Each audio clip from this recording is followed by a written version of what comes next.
வணக்கம் மக்களே. நடிகர் விஜய்க்கு சாதகமாக உளவுத்துறை ரிப்போர்ட்.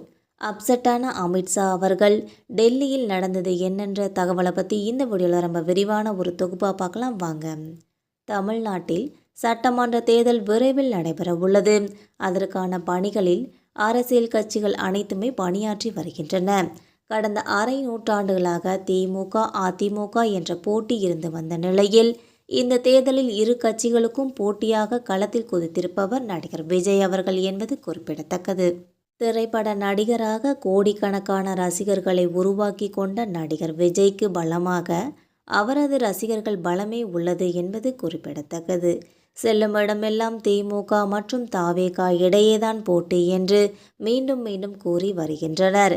கரூர் சம்பவத்திற்கு பிறகு கூட்டணிக்கு வருவார் என்று அதிமுக மற்றும் பாஜக எதிர்பார்த்த நிலையில் அரசியல் எதிரி திமுக, கொள்கை எதிரி பாஜக என்ற நிலைப்பாட்டில் தொடர்ந்து நடிகர் விஜய் இருந்து வருகிறார். பல்வேறு தரப்பினரும் எடுத்து வரும் கருத்து கணிப்புகளில் அதிமுக மற்றும் பாஜக கூட்டணியை காட்டிலும் நடிகர் விஜய்க்கு செல்வாக்கு அதிகரித்து இருப்பதும், உளவுத்துறை அறிக்கையும் நாளுக்கு நாள் நடிகர் விஜய் அதிமுகவை முந்தி செல்வது போல கூறியிருப்பதும் டெல்லி பாஜகவை அதிர்ச்சியடைய வைத்துள்ளது. மேலும் கடந்த சில தினங்களுக்கு முன்பாக மத்திய உள்துறை அமைச்சர் அமித்ஷா அவர்கள் தமிழகம் வந்திருந்த போது அவரை கூட்டணி கட்சி தலைவர் எடப்பாடி பழனிசாமி அவர்கள் சந்திக்காததும் பாஜக தலைமையை அதிருப்தியடைய வைத்துள்ளதாக கூறப்படுகிறது. இதன் காரணமாகவே டெல்லிக்கு முன்னாள் அமைச்சர் வேலுமணியை அழைத்து தங்களது அதிருப்தியை மத்திய அமைச்சர் பியூஷ் கோயல் அவர்கள் தெரிவித்துள்ளதாகவும் தகவல்கள் வெளியாகி உள்ளது. தற்போது அதிமுக மற்றும் பாஜக கூட்டணியில் பாமக உள்ளே வந்திருந்தாலும் அன்புமணி ராமதாஸ் பஞ்சாயத்து இன்னும் தேராமல் இருப்பதும் அவர்களுக்கு வேதனையை உண்டாக்கியுள்ளது.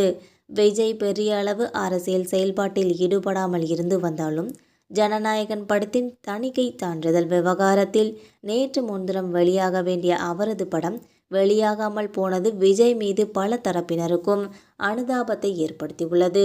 இந்த விவகாரத்தால் தாவேகா தொண்டர்கள், விஜய் ரசிகர்கள் மட்டுமின்றி பல தரப்பினரும் நடிகர் விஜய்க்கு தங்களது ஆதரவை தெரிவித்துள்ளனர்.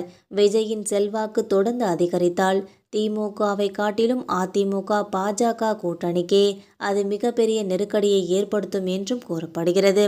குறிப்பாக அதிமுக பாஜக கூட்டணியில் இருந்து விலகிய ஓ பன்னீர்செல்வம், தினகரனையும் தங்கள் பக்கம் கொண்டு வர செங்கோட்டையின் மூலமாக விஜய் காய் நகர்த்தி வருகிறார். இது சாத்தியமானால் அதிமுக பாஜக கூட்டணிக்கு மிகப்பெரிய பின்னடைவை உண்டாக்கும் என்று உளவுத்துறை அறிக்கையில் கூறப்பட்டுள்ளது. இதனால் கூட்டணியை வலுப்படுத்தவும் வாக்குகளை கவரவும் அதிமுக மற்றும் பாஜக தீவிரமாக ஆலோசனை நடத்தி வருகின்றனர். இந்த வீடியோ உங்களுக்கு பிடிச்சிருந்தா மறக்காமல் சப்ஸ்கிரைப் பண்ணி பெல் ஐகானை கிளிக் பண்ணி வச்சுக்கோங்க. அப்போ தான் நம்ம போகிற இந்த மாதிரியான வீடியோக்கள் உங்களை உடனுக்குடன் நோட்டிஃபிகேஷனாக வந்து சேரும். தேங்க்யூ.